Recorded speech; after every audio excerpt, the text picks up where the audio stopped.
Hello दोस्तों, स्वागत है आपका आपके अपने यूट्यूब चैनल स्टडी विथ एजे में।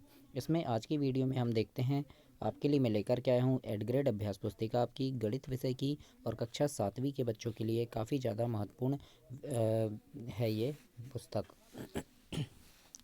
और दोस्तों आपकी सारी विषय की चैनल पे मैंने करवा दिया है, हिंदी, अंग्रेजी, गणित की अभी करवा रहा हूँ, आपकी संस्कृत, ये सब विषय मैंने चैनल पे करवा दिया है, तो उनको चैनल पे जा कर के अवश्य देखिए। आज इसमें हम देखेंगे आपका जो परिशिष्ट है गणित की वैकल्पिक विधियाँ, इसके बारे में जानेंगे। इसमें क्या क्या चीज़ें आपके लिए दी गई है, कैसी कैसी विधियों से इसमें आपको गणित करना है, ये सारी चीज़ें इसमें हम देखते हैं। आइए, यहाँ पे लिखा है प्रश्नों को पढ़कर दिए गए विकल्प में सही उत्तर चुनकर लिखिए एवं सामने दिए घेरे को भरना है। दोस्तों चैनल को लाइक ज़रूर करना, सब्सक्राइब ज़रूर करना, ताकि आपको ऐसी ही जानकारी और भी मिलती रहे। और इस चैनल पे आपके लिए काफ़ी सारी चीज़ें हैं, तो उन सभी चीज़ों को देखने के लिए चैनल सब्सक्राइब कीजिएगा।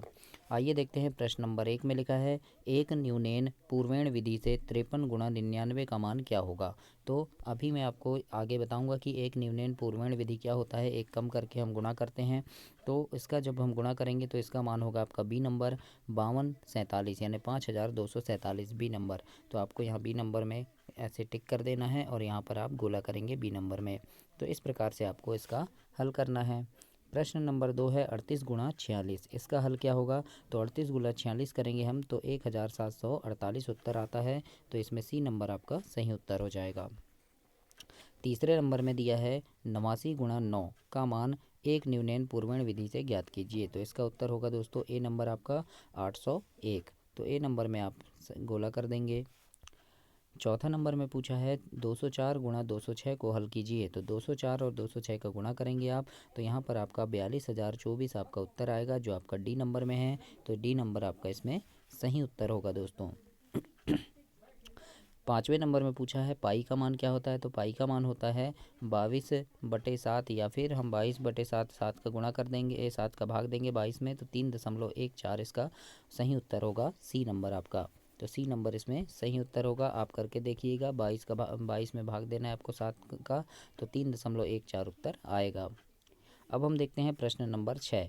यहाँ पर देखिए आप एक न्यूनैन पूर्वेण विधि का प्रयोग करते हुए 1692 और 9999 का मान ज्ञात करना है।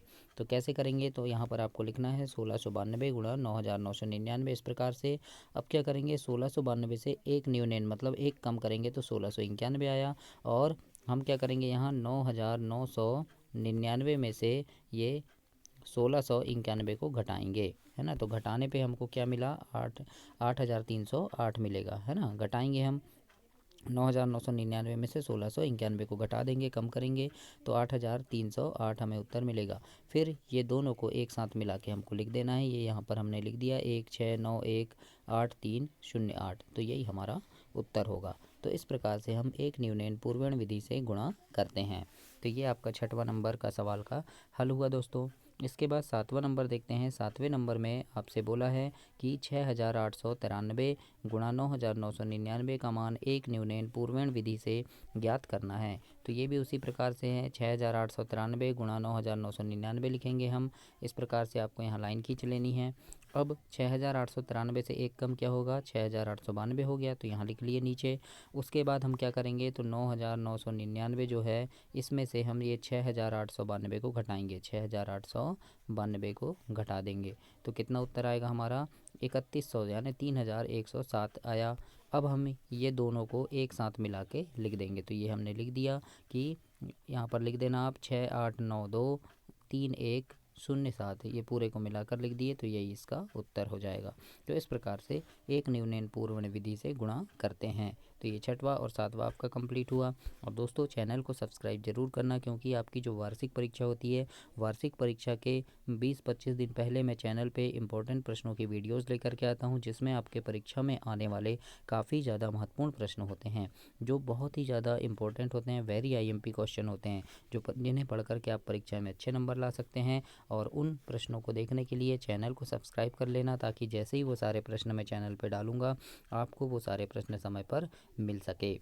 आइए देखते हैं प्रश्न नंबर 8। इसमें लिखा है 42 गुणा 48 को वैकल्पिक विधि से हल करना है हमको। अब वैकल्पिक विधि, तो इसमें भी अब क्या करते हैं, देखो 42 गुणा 48 करना है हमको, है ना। किसका गुणा करना है, 42 गुणा 48। इसमें क्या करते हैं, तो इसमें देखिए ये वाला जो 4 रहता है ना, यहाँ पर एक दूसरा हम ये 4 से 1 अधिक, 4 से 1 अधिक क्या होगा 5, तो यहाँ पर 1 प्लस 1 करेंगे है ना, प्लस 1 में क्या हो जाएगा 5, तो यहाँ क्या हो गया, मान लो 4 से 1 अधिक यानी 5 हो गया यहाँ। तो ये 4 और 5 का गुणा करेंगे तो 4 और 5 कितना होता है 20 होता है, तो 20 लिख दिए यहाँ पे हमने।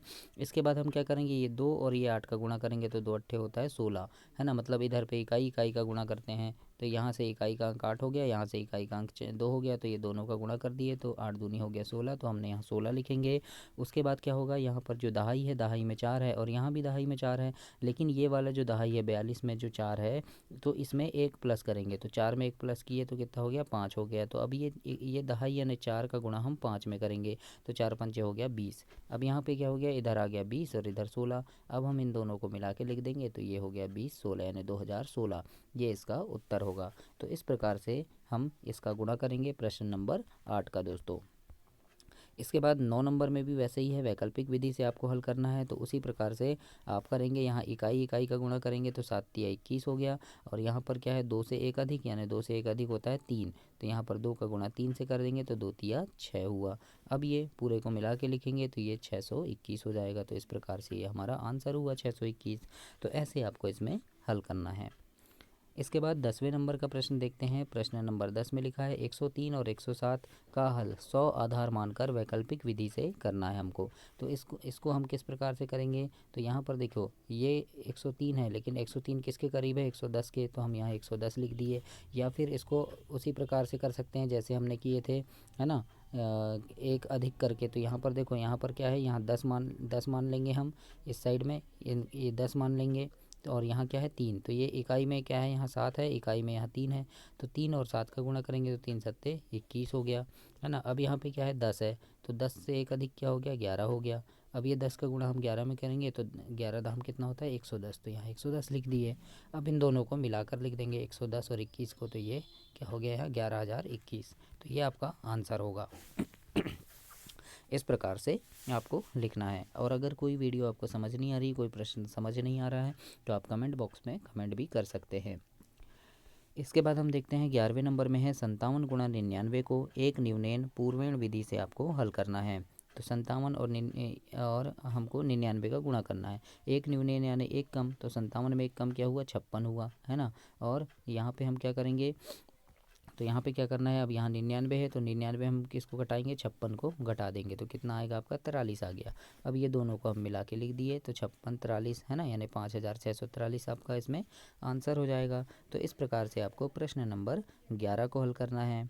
इसके बाद 12वें नंबर में देखते हैं। प्रश्न नंबर 12 में पूछा है आपसे कि 9 गुणा 999 को वैकल्पिक विधि द्वारा हल करना है। तो वैकल्पिक विधि से कैसे हल करेंगे, तो 9 से 1 कम 8 हुआ, तो 8 लिख दी यहाँ पे, और 999 में जो भी कम किए हैं, हम जो कम करते हैं उसको घटाते हैं, तो 8 कम किए हैं तो 8 को घटा देंगे, तो 8 को जब घटाएंगे तो कितना आएगा 991 आ गया।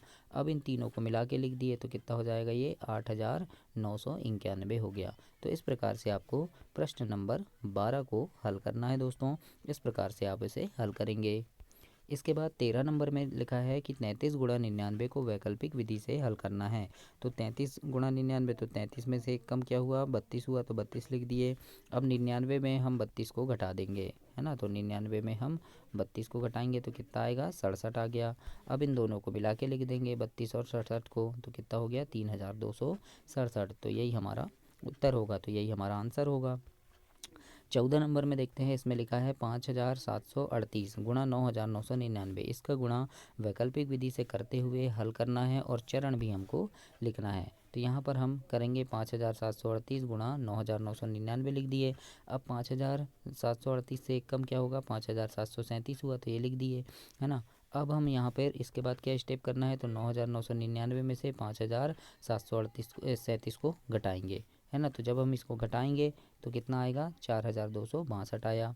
तो अब हम इन दोनों को मिला के लिख देंगे है ना, तो यहाँ पर ऐसे मिलाकर लिख दिए हमने ये। तो इस प्रकार से ये आपका उत्तर हो गया।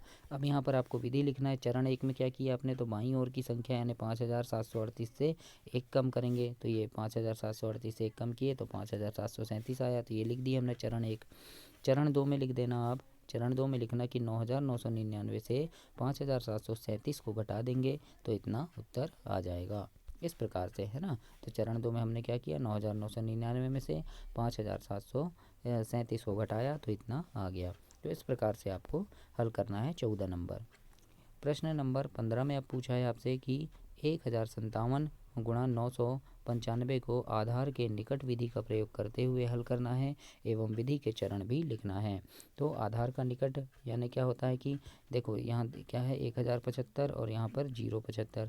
तो 1075 है ना, तो यहाँ पर हम क्या करेंगे, सबसे पहले 1075 गुणा 995 ये दोनों हैं। तो दोनों किसके निकट हैं, 1000 के। तो हम यहाँ लिख लिए आधार 1000 मानकर आधार से 1075 का विचलन विचलन हमने क्या माने, धन 075 है तथा 995 का विचलन 005 होगा, है ना। मतलब क्या हुआ, देखो 1075 है ना, 1075 है, मतलब ये 1000 से कितना अधिक है, 75 अधिक। तो हमने यहाँ क्या कर दिया, 75 अधिक कर दिया। और 995 ये क्या है, ये 1000 से कितना है, तो 5 कम है, तो यहाँ 5 कम कर दिया। लेकिन सैकड़े में लिखना है इसलिए यहाँ 2 जीरो लगा दिए और यहाँ पर 1 जीरो लगाएंगे। तो इस प्रकार से हो गया। अब क्या करेंगे, यहाँ 1070 आया, कैसे आया, तो ये 1075 में से ये 5 को घटाएंगे, इस प्रकार से ऐसे तीर एक घटाएंगे तो 1070 आ गया, है ना। इस प्रकार से हम यहाँ पर हल किए। अब क्या किए, यहाँ 75, यहाँ पर क्या है 75 है और 5 लिखा हुआ है। अब इसके बाद कर रहा है इन दोनों का, ये जो 75 और 05 है इसका गुणा हो जाएगा, है ना। यानी ये 75 और ये जो दो संख्या दिख रही है आपको 075 और 005, तो इनका आपस में हम गुणा कर देंगे। तो गुणा करने में देखो 5 का गुणा 5 में करेंगे तो 5 में 25 की 5 हासिल आई 2।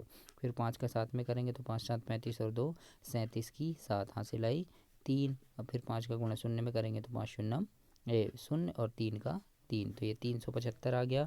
कब, इसका गुणा करने में। इस प्रकार से लिखे। अब ये धन और ऋण मिलके ऋण हो गया, तो यहाँ ऋण का चिन्ह लगाए, है ना। अब हम इन दोनों को घटाएंगे, लेकिन यहाँ पर देखो यहाँ हमने 1070 लिख दिया, 1070।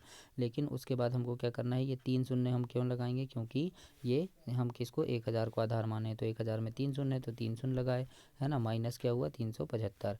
जब हम इन दोनों को घटा देंगे तो कितना आ जाएगा, यहाँ पे हमारे पास सामने ये 1069,625 ये हमारा उत्तर होगा।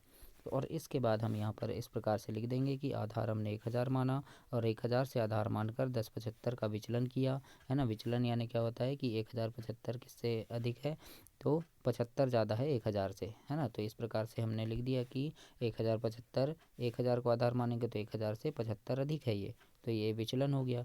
और ये 995 जो है 1000 से 5 कम है, तो ये विचलन हो गया। तो इस प्रकार से लिखे। अब यहाँ है उत्तर का दायां भाग विचलन का गुणनफल होगा, तो विचलन का गुणनफल हमने किए, यहाँ इन दोनों का गुणनफल किए, तो ये दायां भाग हो गया। तो इस प्रकार से आपको प्रश्न नंबर 15 को हल करना है। तो ये आपकी समाप्त हुई गणित की वीडियो। इसके आगे हम और देखेंगे, और भी इसमें पूरे आपके अध्याय मैंने करवा दिए हैं कंप्लीट, तो उनको भी चैनल पे जा कर के अवश्य देखिए। धन्यवाद।